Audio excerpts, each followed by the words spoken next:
Sí, que en Perú es temprano, para nosotros ya acá en Argentina es de noche.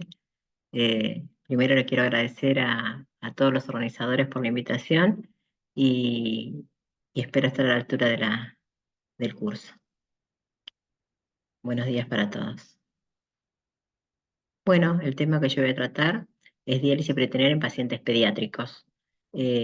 Hace bastantes años que estamos trabajando con niños y, y podemos hablar que la primera terapia de elección para los niños, más los de bajo peso, es la diálisis peritoneal.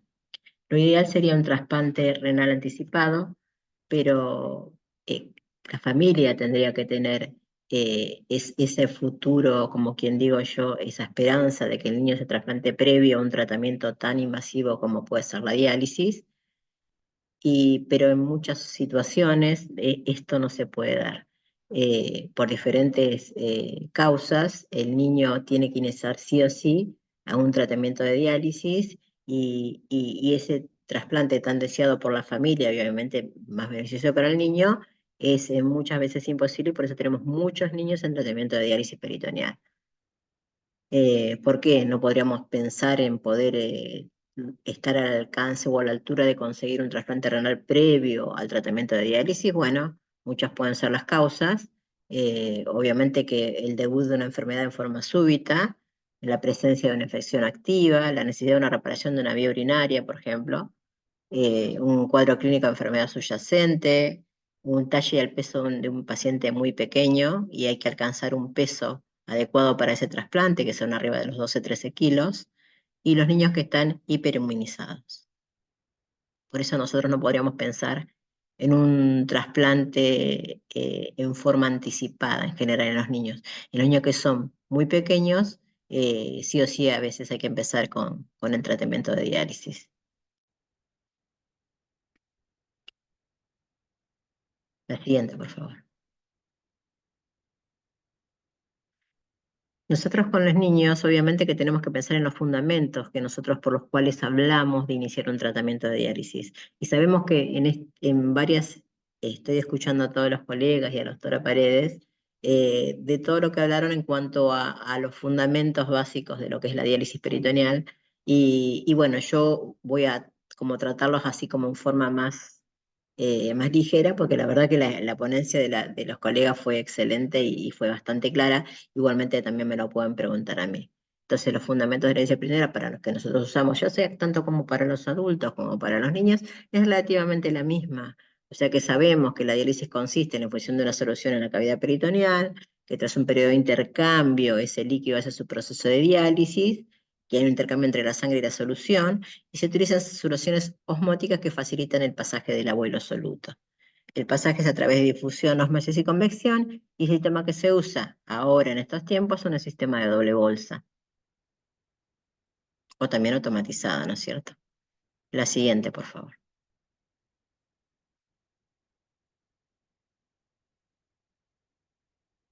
También tenemos indicaciones, como tanto como sean como para los adultos, para los niños, nosotros también tenemos indicaciones que son muy precisas para los niños y también muy precisas para ellos. Indicaciones y contraindicaciones. Indicaciones generalmente los lactantes y los niños pequeños pueden hacer diálisis peritoneal, ya hablamos de un peso y una talla apropiada. Los niños con dificultad para recibir accesos vasculares, que tengan poco lecho vascular, los pacientes con domicilios muy lejos del lugar donde se hacen, por ejemplo en provincia, nosotros no tenemos muchos centros que hagan diálisis peritoneal. O sea que en provincia de Buenos Aires tenemos 3 lugares donde se hace este tipo de tratamiento. O sea que nosotros, los niños pequeños, vienen en general a estos 3 lugares donde nosotros hacemos la especialidad de diálisis peritoneal en niños. O sea que si salíamos de ese radio, ese paciente tendría que ir dentro de lo que es nuestra provincia, ¿no es cierto?, a otro lugar o directamente pensar en otro tipo de tratamiento que puede ser conservador, de acuerdo a la condición del niño, o quizás, si tiene la talla y el peso adecuado, poder hacer el tratamiento de hemodiálisis. Obviamente que si tienen estabilidad hemodinámica y cardiovascular, y cualquier niño adolescente que no quiera hacer este tipo de tratamiento. Por ejemplo, tenemos niños. Con los bebés y lactantes es como que la familia elige y puede aceptar este tratamiento. Pero cuando tenemos niños que ya entre los 8 y los 9 años y los adolescentes que están en esa edad, que tienen un carácter así como más ambivalente, es complicado pensar que uno puede ofrecer a la familia sí el tratamiento, pero hay que ver si el niño o el adolescente lo puede aceptar.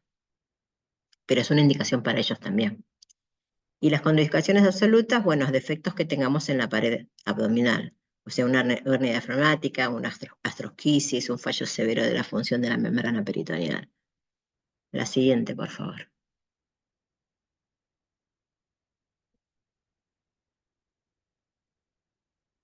¿Cuáles son las contraindicaciones relativas y las situaciones de riesgo que tenemos? La realidad es que con los niños, el personal de enfermería sigue trabajando con un adulto, porque la realidad que el partener o el que se hace cargo del tratamiento, los niños pequeños obviamente, y hasta también los adolescentes, porque lo que hablábamos hace un rato, que la condición de los adolescentes es como que siempre tienen que estar al cuidado del adulto.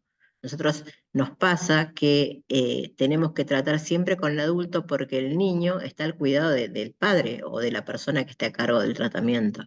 Entonces, nos encontramos muchas veces con situaciones diversas en diálisis peritoneal. Es un tratamiento que es domiciliario, que sabemos que es beneficioso para los niños, tanto sea como para los ancianos, esto que estuve escuchando, yo también trabajo con adultos. Es un tratamiento que es muy beneficioso para los niños, porque respeta su edad escolar, les permite más libertad. La mayoría de nuestros pacientes hacen DPA, o sea que hacen una terapia automatizada para que en el día los que están en edad escolar puedan respetar su horario escolar, pero también nos pasa que trabajamos con el adulto que es el que tiene que hacerse cargo del tratamiento. Y ahí estamos en un problema porque a veces tenemos también, tanto sea como el adulto, tenemos complicaciones para el cumplimiento, también lo tenemos con el adulto que está a cargo del niño. Entonces, puede haber ausencia de motivación. Siempre nos cuesta quizás con el padre, con la relación que tiene de apego con el niño, que es mucha o es poca, nos encontramos con es cierta barrera como para poder entrenar. Obviamente que está el rechazo de la técnica. Nosotros en provincia tenemos padres que tienen, son como analfabetos, les cuesta el tema de la lectura, o sea que el entrenamiento también se dificulta. Tenemos mucha gente que viene de otras provincias, entonces les cuesta también el tema del entendimiento con nosotros cuando les explicamos, cuando los entrenamos para la técnica. O sea que toda esa barrera para trabajar con adultos es casi la misma que con el adulto. Lo que pasa es que con el adulto uno piensa, yo estoy a cargo de mi tratamiento, yo soy responsable de lo que me pasa durante este tratamiento, pero y con el niño es distinto, porque dependemos de ese adulto a que cumpla con el tratamiento que los médicos le dan. Entonces acá también tenemos incumplimientos terapéuticos. ¿Por qué? Porque yo trabajo, porque no puedo, porque mi esposa no puede, porque estoy separado, el problema que los padres tienen adicciones. O sea que todo este tipo de situaciones de riesgo que van apareciendo durante el tratamiento cuando trabajamos con los niños, es lo que a veces, si el niño tiene la condición de poder hacer el tratamiento, nos traba como para poder realizar este tipo de terapia domiciliaria. O sea que ese niño quizás que tenga todas estas situaciones de riesgo, tanto sea social, como cumplimiento de los padres, como rechazo a la técnica por parte del adulto,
Licenciada Sara, ¿me escucha? Sí, lo escucho. ¿Me escuchás vos a mí? Sí, ya está. Ahí está. Evidentemente es un problema técnico, me quedé sin internet. Les Sí, pido disculpas. nos quedamos. En contraindicaciones relativas. Acá, Ujú, ya, voy a agrandarlo y comenzamos. eh, acá, acá estamos. Bueno, les pido disculpas, se ve que me quedé sin conexión o no sé qué pasó. Bueno, como estábamos hablando, las contraindicaciones relativas y situaciones de riesgo que nosotros vivimos con los niños en diálisis peritoneal, es muchas veces es como que nos traba la motivación desde la familia, el rechazo de la técnica, el incumplimiento terapéutico de parte de los padres con respecto a las conexiones y desconexiones en el tratamiento. Eso es lo que quizás más al personal de enfermería le cuesta manejar, porque son cosas que propias de las personas adultas, de su energía que tengan con ese niño, del cariño, del cuidado que le tengan. O sea que a veces hay situaciones muy puntuales donde cuesta mucho el cumplimiento del tratamiento con el niño que ingresa en el programa de diálisis peritoneal. O sea que eso es lo que quizás más nos complica dentro de lo que es trabajar con la familia del niño con enfermedad renal crónica. La siguiente, por favor.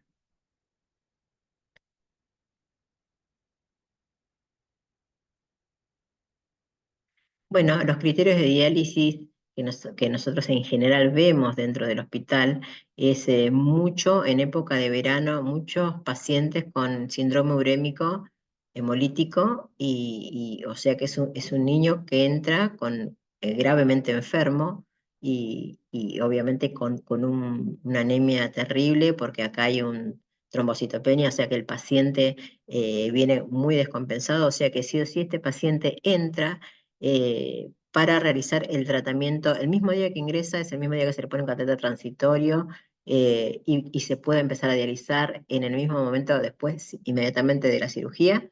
El niño empieza el tratamiento de diálisis. Desde enfermería lo que hacemos es, generalmente ya encontramos el paciente que entró por una guardia en forma aguda y cuando lo conocemos ya empezamos a hacerle los cambios de diálisis porque como recién inicia, nosotros le hacemos los cambios y en pocas veces, de acuerdo al peso que tiene el paciente, puede iniciar el tratamiento con automatizada. Pero es un paciente que agudamente entra en tratamiento de diálisis. El paciente que tiene sobrehidratación, el paciente que por determinadas situaciones no maneja los volúmenes, y los pacientes que tienen alteraciones electrolíticas inmanejables con tratamiento conservador.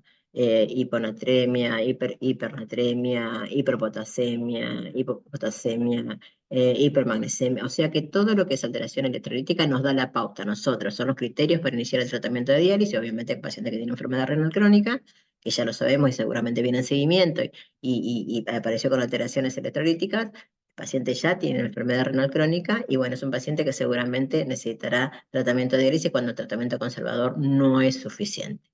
O sea que los criterios de inicio de diálisis, así como forma urgente, síndrome hemolítico, sobrehidratación y alteraciones electrolíticas. La siguiente, por favor.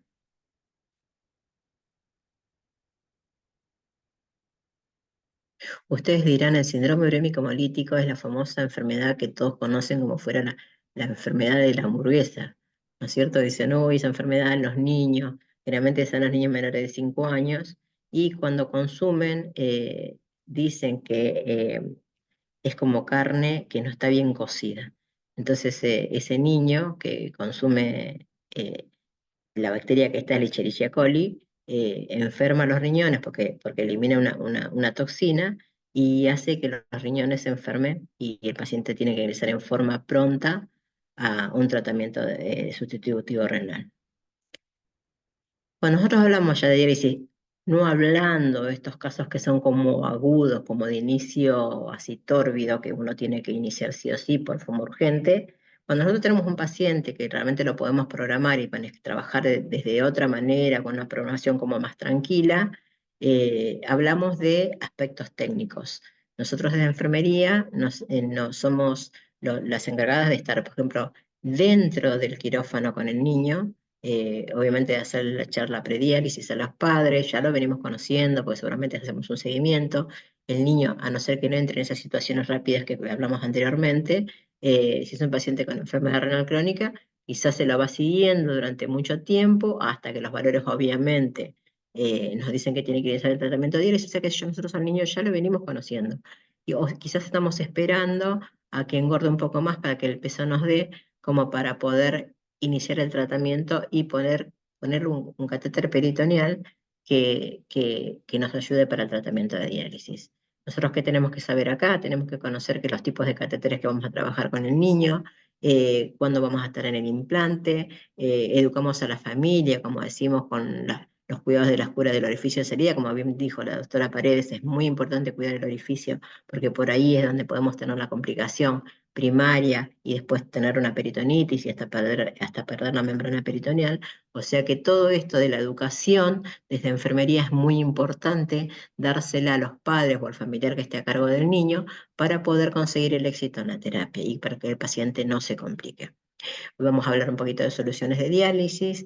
La doctora Paredes habló muy bien de la medición de la presión intraabdominal, así que bueno, lo voy a hablar así como muy por arriba, pero también es muy importante, por tanto como sea para el adulto como para el niño, es igual de importante, porque nos ayuda a ver también una buena adecuación y que el niño no sufra un aumento de su cavidad peritoneal, que tenga dolor, que esté irascible, así que un poquito vamos a hablar también de eso, y un poco también del desequilibrio peritoneal, que yo vi escuché que la licenciada Barrón también habló, así que bueno, lo vamos a hablar así como en forma como más tranquila.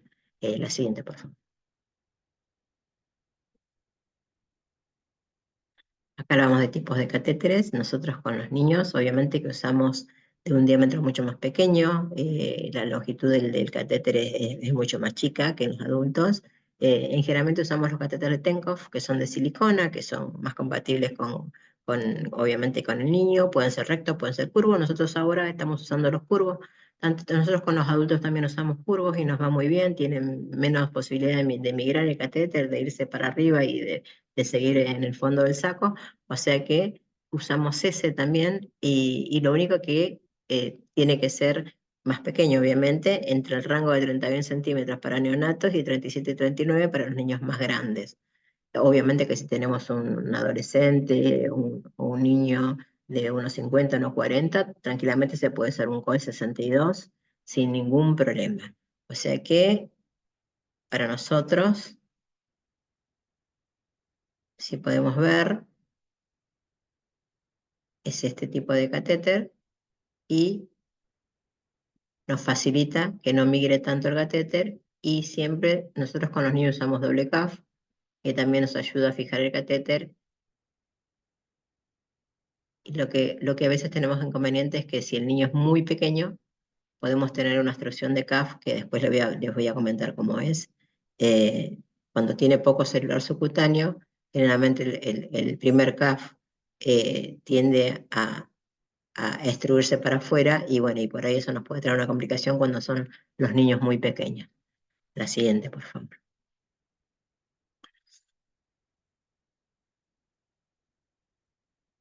Las soluciones de diálisis que usamos es exactamente igual que para los adultos, únicamente que usamos volúmenes más pequeños. Es de acuerdo a la superficie corporal del niño. Usamos nosotros, tenemos dianial de 1.3, 2.27 y 3.86 en una empresa de estas grandes empresas que manejan la diálisis peritoneal. Estas concentraciones son más o menos parecidas, pero siempre son las que usamos con los niños. También usamos estranial con los niños cuando cuesta un poquito adecuarlos y tienen que dializar durante el día, también usamos estranial. Son esas tres soluciones que nosotros usamos con los niños. La siguiente, por favor. Acá, como la doctora Paredes lo explicó muy bien, es muy importante también medir la presión intraabdominal del paciente porque el niño, cuando se excede el volumen que puede resistir esta cavidad peritoneal, está siempre muy irascible, o sea que muy llorón, molesto. Entonces, cuando vemos que el paciente durante el tratamiento de diálisis tiene esos síntomas y no vemos que tenga dolor de panza, ni ni líquido turbio, ni que tenga infección en el orificio, ni nada que tenga relacionado a la diálisis y no sabemos qué pasa, está bueno medir la presión intraabdominal para ver si el volumen de llenado que tiene el paciente es demasiado de acuerdo a su superficie corporal. Y se mide de la manera que escuchamos, bueno, en la clase anterior, se toma la medida de una 0 a la línea media axilar, obviamente que se drena el líquido que tenía anteriormente, se infunde y después se invierte en las bolsas y lo que hacemos es tomar con una regla la medida esta. Para nosotros, para los niños, debe ser inferior a 15 centímetros de agua, obviamente. La siguiente, por favor.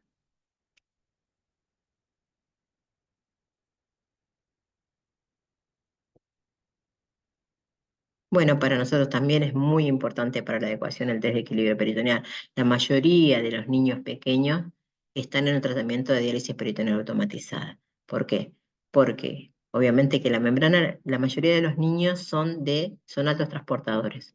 O sea que la mayoría de los niños van a tener el paciente, el test de equilibrio peritoneal lo explicó la licenciada Barrón, pero les voy a hacer un repasito. Es un estudio que se hace para medir qué tipo de transporte tienen los pacientes. Entonces, es la relación dializado-plasma que nos da en un determinado tiempo un valor. De acuerdo a ese valor, nosotros sabemos cómo podemos clasificar el transporte de esa membrana peritoneal. O sea que si nosotros sabemos que la clasificación de la relación dializado-plasma es este valor, sabemos que el paciente puede tener un transporte lento y su ultrafiltración va a ser buena.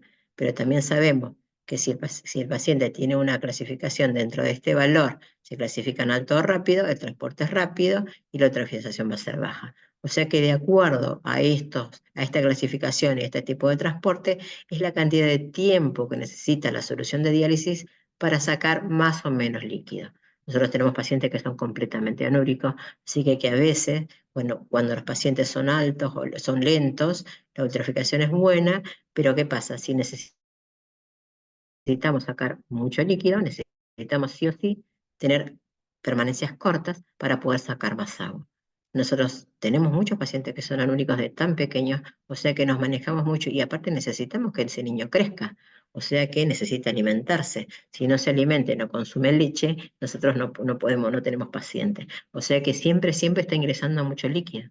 O sea que necesitamos el tema del balance con estos niños, es algo muy finito para nosotros porque es la relación de la cantidad de leche que toma para poder crecer y la cantidad de agua que no puede sacar porque el paciente no orina. O sea que si en los adultos es muy preciso el balance, con los niños es doblemente más preciso. La siguiente, por favor.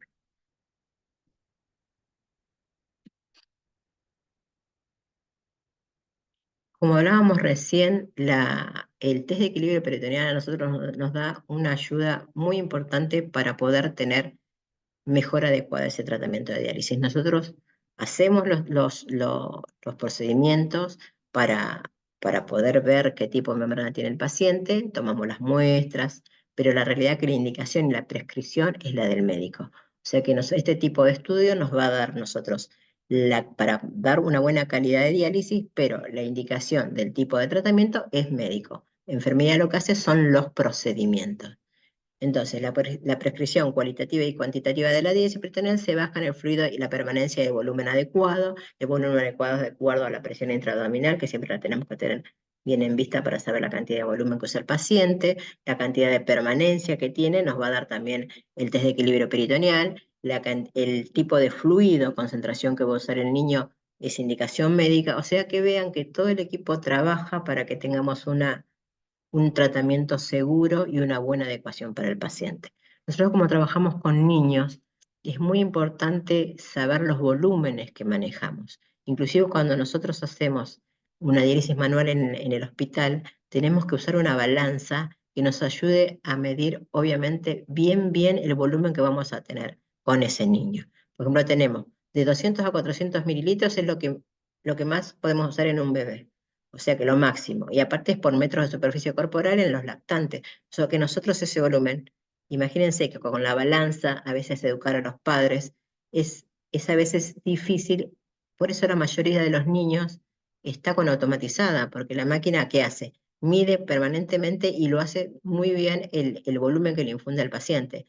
Cuando tenemos que educar al padre para hacer, obviamente que siempre en el principio se educan bajo las dos modalidades, ahora les voy a explicar cuáles son, pero entonces el padre o el que está a cargo del niño tiene que aprender a trabajar con las dos modalidades. ¿Por qué? Ahora se los voy a decir, pero hablando de la adecuación, sabemos que los lactantes, como máximo 200 a 400 mililitros por metro de superficie corporal, en los niños más pequeños entre 400 mililitros y 800 por metro cuadrado de superficie corporal, y en los niños más grandes tenemos entre 800 a 1200 por metro cuadrado de superficie corporal en los niños. O sea que miren los volúmenes pequeños que nosotros manejamos, por eso la mayoría de los pacientes nuestros están en automatizada, porque es muy difícil conseguir que el padre pueda medirnos muy bien, por más que tenga la balanza, a veces pasa que se distraen y infunden más volumen y ahí ya tenemos más presión, el niño llora, se dan cuenta que está irascible, uy, me pasé,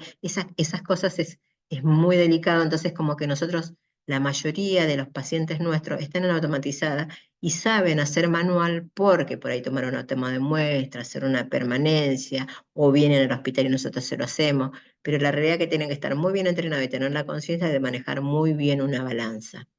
La siguiente, por favor.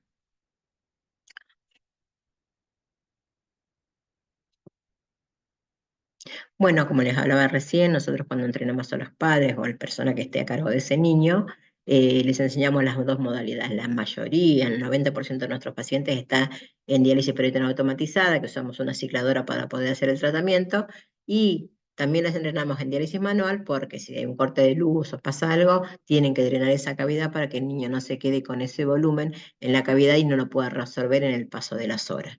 O sea que los familiares de ese niño se entrenan en las dos modalidades, en automatizada y en diálisis peritoneal, en DPCA.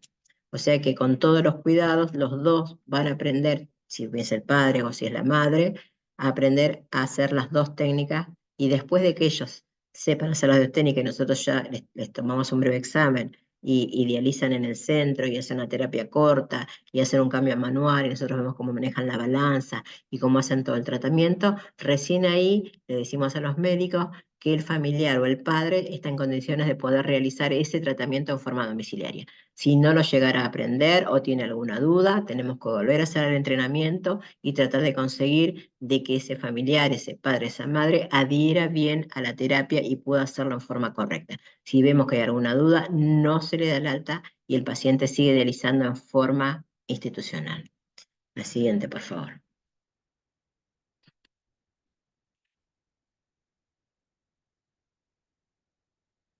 ¿Alguna duda? ¿Alguien me quiere preguntar algo así o termino y después podemos hacer las preguntas?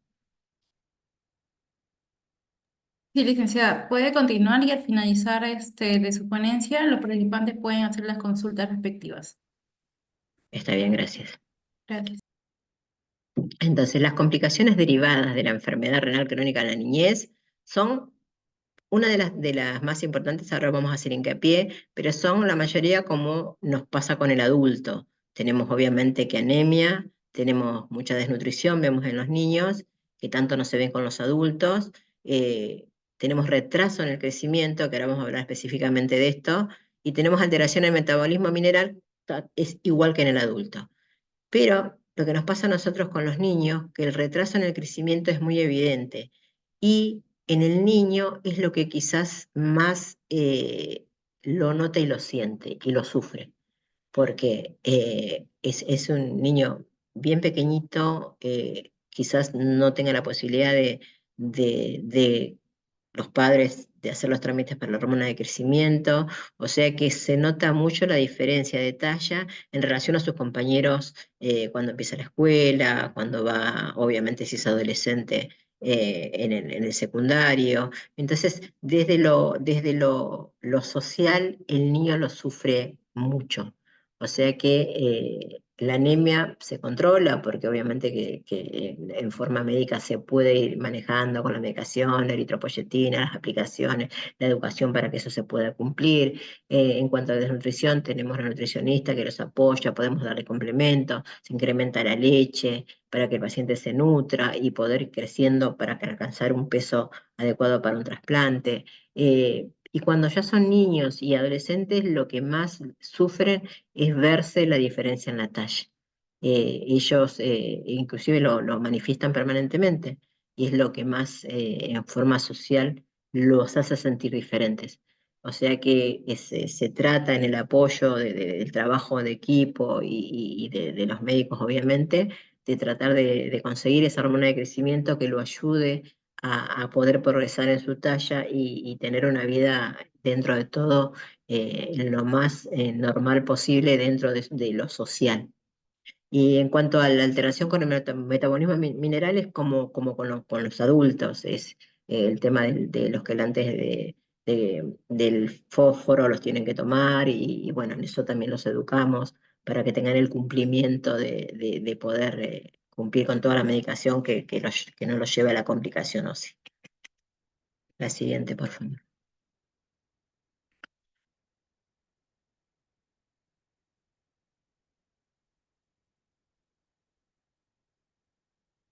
Bueno, nosotros la doctora Paredes dio una clase, pero magistral de complicaciones infecciosas. Nosotros con los niños trabajamos de la misma manera y tenemos la misma manera de identificar la complicación infecciosa y la no infecciosa.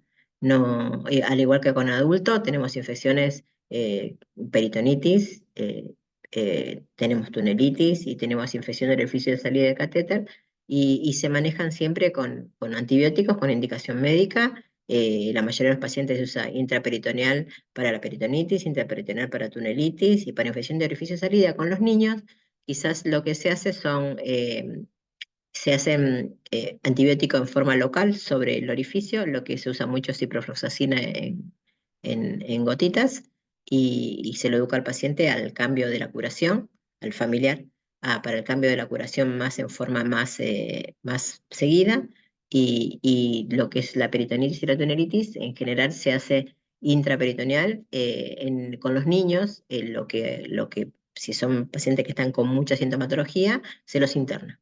A los niños se los interna para hacer un mesoseguimiento y porque obviamente que los niños son como más lábiles con respecto a la pérdida de peso, la peritonitis nos lleva a veces a que la membrana no nos saque mucho líquido y si tenemos pacientes anúricos tenemos que estar muy atrás de conseguir una buena ultrafiltración porque esa membrana está muy inflamada y no alcanzamos a sacar todo el líquido que el paciente necesita sacar, o sea que obviamente el niño pequeño, 3, 4 kilos, se interna. Se va a internar 10, 15 días y hasta que salga del cuadro y nosotros nos encargamos de hacer la medicación intraperitoneal, a la tarde si tenemos que ir a poner medicación en la bolsa de automatizada, la bolsa de 6 litros, en general lo hace el personal de enfermería porque el padre se angustia mucho, se siente mal porque obviamente se siente responsable de esa situación, o sea que a veces no conseguimos que es como que acepte todo lo que es administrar medicación en bolsa, si bien están entrenados, como están entrenados adultos, nosotros acompañamos bastante porque el niño se interna y nosotros vamos a hacerle la toma de muestras, la permanencia de líquido para hacer un recuento celular, administramos la medicación intraperitoneal, los antibióticos cuando correspondan, también trabajamos con bancoceptazidime, eh, y con tunelitis se ven pocos casos de tunelitis en los niños, muy pocas, casi nada. Lo que sí se pueden ver son peritonitis y infección de orificio de salida, pero tunelitis son muy pocos los casos. También tenemos no infecciosas relacionadas con la técnica, que pueden ser el déficit de ultrafiltración, el paciente no ultrafiltra. También tenemos fugas de los pacientes, los niños en general. Hablamos de una presión intraabdominal que por ahí los puede llevar a la fuga, los puede llevar a una hernia, al mal funcionamiento del catéter. Y tenemos también niños muy hipertensos. El niño en general obviamente que tiene enfermedad renal, por eso tiene hipertensión, no adhiere mucho a la dieta y entonces en la época que vivimos, la verdad que todos los niños comen mucha chatarra, por más que esté la nutricionista hablando del consumo de sal, el equipo hablando de por qué no tiene que consumir tanta sal ni tanta agua, con niños muy complicado poder conseguir esa adherencia. Entonces, a veces tenemos problemas con respecto a conseguir poder controlar esa hipertensión que tiene el niño por el tema de la dieta. La siguiente, por favor. Bueno, nosotros, como habló la doctora Paredes de peritonitis, nos pasa exactamente lo mismo. Tenemos un paciente con dolor abdominal, un paciente que si es un bebé es irascible, lloroso, y tiene distensión abdominal, no sabemos qué le pasa, los padres no saben, consulta. Le hacemos una permanencia, líquido turbio. Vemos líquido turbio, se hace un análisis, si un recuento es alrededor de 100 células, empíricamente ya se medica y se mandan cultivos para poder aislar el germen. O sea que el tratamiento de la peritonitis con los niños, a no ser que diferencia en la cantidad de antibióticos que se coloca en bolsa, es exactamente igual que un adulto. O sea que el seguimiento es ver el líquido, la clínica del paciente, ver el líquido si está turbio o no, un recuento celular mayor de 100 con un predominio de arriba de 50% de neutrófilo y también se hace un cultivo. Si hay aislamiento de germen, se va a modificar sí en el tiempo de una semana la medicación que indique el médico, pero siempre estas tres cosas nosotros tenemos que cumplirlas. Desde enfermería hacemos un cambio, una permanencia, tomamos muestra, se manda al laboratorio y también se muestra de cultivo en forma estéril. La siguiente, por favor.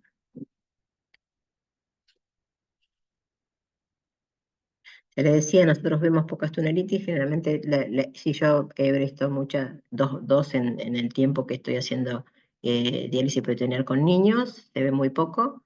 Generalmente es porque ingresa obviamente el germen, como verán en este dibujo, acá se da el ingreso de gérmenes o bacterias a través del túnel del catéter y se inflame toda esta zona y obviamente que acá, vemos acá la parte por fuera, generalmente los adolescentes son los que se rascan, no se cuidan, no, siempre tienen ropa muy ajustada, aparecen los microtraumatismos acá y obviamente que esta piel dañada es más fácil de que ingresen gérmenes y se produce toda esta zona de enrojecimiento, acá podemos ver una zona endurada, en todo el trayecto del túnel se puede palpa toda una zona endurada y que cambia de color y que obviamente que el paciente tiene dolor. O sea que esto se trata con antibióticos y si no mejora y no baja esta inflamación, se hace un tratamiento de una ecografía. Si no baja esta inflamación, será evaluado por un cirujano para ver si no es necesario drenar la colección que se encuentra dentro de este túnel y seguir nosotros con el tratamiento antibiótico. La siguiente, por favor. Bueno, nosotros con los niños tenemos también otro tipo de complicaciones. Esta complicación que se ve acá es un granuloma, que se ven poco en los niños, pero se ven, poco, pero se ven. O sea que se trata como si fuera que se le trata a un adulto. Acá nosotros lo que hacemos, con mucho cuidado de no tocar el silastis del catéter, lo que hacemos es topicar con nitrato de plata, quemar, no piel sana. En la piel sana no, vamos con puntitos así, con presión, poca cosa, achicando esta protuberancia y después por vía oral los médicos lo cubren con antibióticos vía oral. Y también podemos tener complicaciones de este tipo. Cuando tenemos pacientes con colostomía, puede estar unida la línea de transferencia muy cerca de la colostomía puede desbordar y nos puede pasar esto. Dentro de la línea podemos tener materia fecal, que esto se ve mucho porque tenemos pacientes con colostomía, y lo que hay que hacer es cambiar esta línea de transferencia completamente. Obviamente que en el momento le avisamos a los padres que nos tiene que dializar. Si bien esto es un circuito cerrado, acá adentro está la válvula esta está toda sellada por dentro, no sabemos hasta qué punto esto se puede limpiar y las manos se pueden seguir contaminando. O sea que viene al hospital, el niño, nosotros hacemos el cambio de línea de extensor en forma estéril, y si es una profilaxis antibiótica, lo mismo que con un accidente de catéter para un adulto, exactamente igual. Se hace una profilaxis, se cambia todo esto en forma estéril, y al padre se le indica de que obviamente tiene que continuar cuidando el lavado de manos y cuidar la colostomía para que sellarla mejor, para que no desborde y nos vuelva a pasar esta situación, porque la realidad es que si el padre no dice nada, esto puede estar, no darse cuenta, contaminar las manos y tenemos una peritonitis. O sea que siempre se le dan las pautas de cuidado, de alarma al padre para que cuando ve estas situaciones no tiene que dializar, se hace todo lo que hablamos antes, cambio de extensor, antibiótico profilaxis y educación en el cuidado de la colostomía y educación en el lavado de manos. La siguiente, por favor.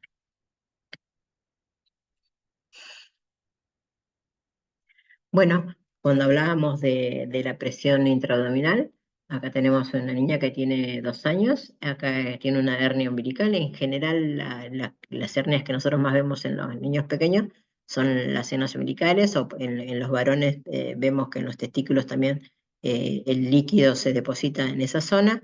Entonces, lo que hacemos es obviamente que usan faja. Si pueden hacer reposo peritoneal una semana, lo hacemos. Si el paciente es poliúrico, puede estar sin diálisis una semana, o sea que se puede poner en descanso. Y si la hernia, por ejemplo, de los varones no mejora, se tiene que reparar, obviamente el cirujano lo tiene que reparar, y hace un descanso peritoneal más o menos 10-15 días y después vuelve automatizada. Lo mismo pasaría con las hernias umbilicales cuando son muy importantes. Esta, que es pequeña, la paciente usa una faja siempre, o sea que puede seguir dializando sin problema, obviamente que midiendo siempre la presión intraabdominal para que no sea una cuestión nuestra o quizás sea algo propio del paciente. Habíamos hablado de una extrusión de CAF, generalmente la vemos en los niños pequeños o en los niños que son muy desnutridos. El primer CAF, que es la primera barrera, tiende a salir solo, espontáneo, y les produce mucho dolor. No podemos hacer nada, esto sale solo, se de solo, y lo que hacemos es obviamente ir observando que este orificio no se infecte, y diariamente viene al centro como para que nosotros lo veamos los primeros 10 días. Y esto que vemos acá, nosotros a los niños, si podemos, se afeita, todo lo que es esta esponjita que se ve acá, que es como se llama el dacrón, se afeita, y abajo tiene una barrera más plástica dura, que obviamente que si nosotros lo afeitamos no tocamos el silaste, porque si no lo cortamos. Entonces con mucho cuidado a veces se hace un rasurado, poca cosa, para sacar todo lo que es este dacrón que nos va obviamente que nos junta suciedad y trae en peligro de que nos pueda infectar el orificio. O sea que esto tratamos de estar, enseñarle a la madre cómo lo tiene que, cuando baña al niño, cómo lo tiene que lavar, y con todos los cuidados de envolver toda esta zona, cosa que este dacrón no pegue sobre nuestro orificio y lo lastime.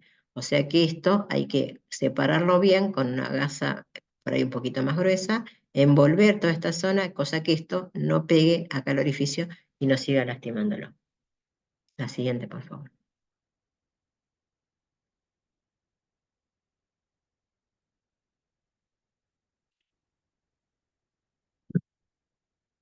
Bueno, las incumbencias de enfermería en diálisis peritoneal pediátrica son muy, muy parecidas a la que tenemos con los adultos. O sea que nosotros hacemos la primera entrevista en general, conocemos a los padres, que son los que nosotros vamos a educar para el tratamiento, le hablamos de la técnica. En general, si están hablando con nosotros es porque van a hacer diálisis peritoneal. Igualmente, si no saben la otra modalidad, también se las enseñamos, hemodiálisis. Obviamente que la educación a la persona que va a realizar el tratamiento de las enfermería, el entrenamiento de las enfermería, de las dos modalidades como vimos anteriormente. Hacemos nosotros una prueba de funcionamiento del catéter dentro del quirófano, participamos dentro del quirófano haciendo la dinámica del catéter peritoneal para que salga funcionante, exactamente igual que en el adulto. Los cuidados pre, intra y posoperatorios se lo damos al cuidador, le enseñamos nosotros a cómo cuidar ese orificio del día cero de que sale el quirófano, la faja, que no puede faltar la faja, los movimientos, poder evacuar todos los días, lo vamos educando ya del día cero. Trabajamos haciendo procedimientos según protocolo, por ejemplo, cambio de transferencia, test de equilibrio peritoneal, toma de muestras, administración de medicación intraperitoneal, ambiental, dónde vive el paciente, quién lo va a cuidar, quién se va a ocupar de la terapia, el lugar donde va a guardar sus materiales, dónde se va a lavar las manos, dónde va a hacer la terapia, el tipo de electricidad que tiene la casa. Nosotros hacemos como en ambiental hablado y desde el hospital se visita el domicilio del paciente para ver dónde va a realizar su tratamiento. Hacemos un soporte telefónico para urgencias e internaciones. En las internaciones siempre participamos en un seguimiento de una infección peritoneal, un cuidado de orificio, un posoperatorio complicado. Siempre estamos participando dentro de lo que es la actividad de enfermería del paciente en diálisis de los niños. Siempre nos ocupamos nosotros en la guardia ante cualquier urgencia también, una peritonitis, una tunelitis, un accidente de catéter, también estamos, y obviamente que participamos en los controles mensuales, ¿a qué referimos con los controles mensuales? Es a la educación permanente, a los reentrenamientos, a los cuidados del orificio, a hacer un seguimiento de su balance oportuno, si hubo algún cambio en la casa, hacemos interrogatorio, hablamos de la cantidad de material que tiene, suficiente o no, qué le estaría faltando, le damos material descartable para que pueda trabajar con el niño en su casa, que no le falte nada para que pueda realizar la terapia segura en el domicilio.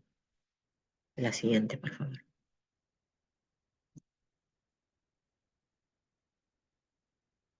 Bueno, eh, bueno, desde ya les voy a agradecer la atención. Si acá les puse un mural que nosotros tenemos en nuestro hospital. Yo trabajo en el Hospital de Niños de San Justo, Ramón Exeni. Y sobre todas las cosas, desde el programa de diálisis peritoneal con niños, nuestro objetivo siempre es el trasplante. Este es uno de nuestros pacientes que se trasplantó hace aproximadamente 2 meses, estuvo 2 años en diálisis peritoneal con nosotros, nunca hizo una complicación peritoneal, nunca tuvo una peritonitis, llegó muy bien al trasplante y está muy, muy bien. Les agradezco. Si tienen alguna pregunta, estoy.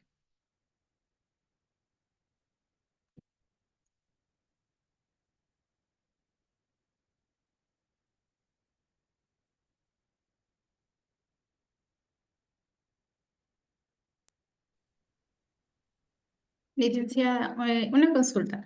¿Cómo se planifica la transición de un niño que ha estado en diálisis peritoneal a la atención de adultos?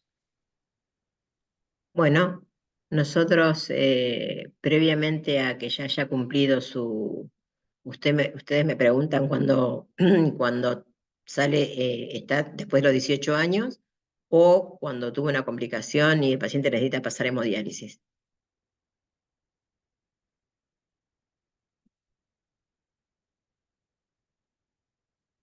Te digo Mm, las dos formas. sí. Bueno, cuando un niño, por ejemplo, no puede continuar haciendo diálisis peritoneal porque hizo una peritonitis complicada y el peritoneo no está en condiciones y tiene que hacer reposo peritoneal más o menos 3 a 6 meses como para volver a hacer diálisis peritoneal, lo que hace es pasar hemodiálisis. Obviamente, si tenemos el peso del niño y si no tendremos que, en el mismo acto que se saca el catéter porque se le sacó por alguna complicación, esperar una semana, cuidarlo, restringirlo de líquidos, si es anúrico y si no, si es poliúrico nos da más, un tiempo más como para poder manejarnos y poder poner el otro catéter y hacer DP de nuevo, y si vemos que no nos dan los tiempos, hacemos un tratamiento conservador si es muy pequeño. La realidad es que al niño pequeño se lo cuida mucho de que no tenga complicaciones para que no tenga que pasar hemodiálisis porque no tiene la alternativa por el peso de poder poner un catéter.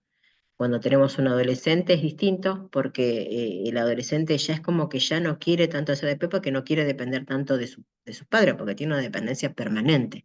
Entonces, el niño que es la persona que es adolescente y está en la etapa de la transición entre los 17 y los 18, pasa como más por elección y no tiene problema de poder cambiar de modalidad. Esas son las dos situaciones, son casos muy puntuales. Entre los niños muy pequeños es complicado y el adolescente es más fácil porque elige pasar a hemodiálisis. Una última pregunta para poder finalizar la ponencia, licenciada. ¿Qué apoyo adicional puede necesitar un joven adulto que ha estado en diálisis peritoneal desde la infancia? ¿Qué apoyo? Sí, Bueno, nosotros desde el hospital tenemos la licenciada que es psicóloga, que ve a los niños desde muy pequeños y en todo el proceso de la enfermedad los acompaña.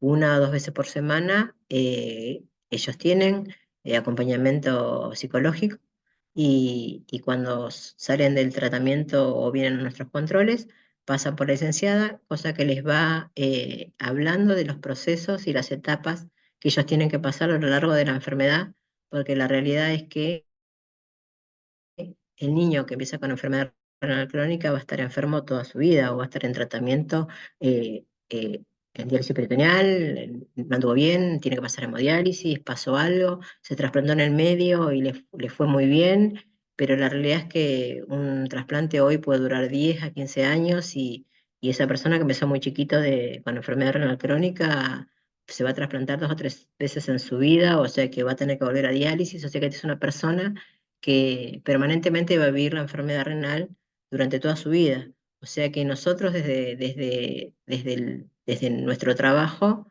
ese niño está acompañado 2 veces por semana con acompañamiento psicológico, como para que pueda procesar todo el proceso de su enfermedad y lo que va a venir y lo que va a vivir y cómo lo maneja, cómo lo acepta en las diferentes etapas de su niñez, de su preadolescencia, de su adolescencia y hasta que se vaya desde nosotros, que nosotros lo tenemos hasta los 18 años.